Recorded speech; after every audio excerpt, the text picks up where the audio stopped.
Hi guys, guess what? I want to show you how much your neck and your spine controls shoulders, and it can cause shoulder pain.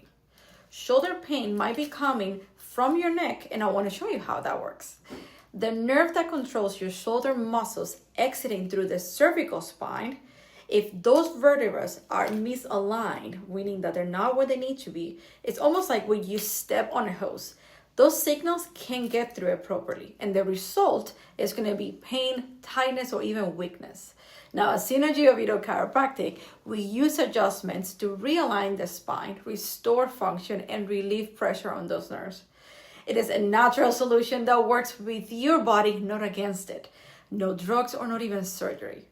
Now, are you ready to feel the difference? Visit synergyoviedo.com to schedule a consultation.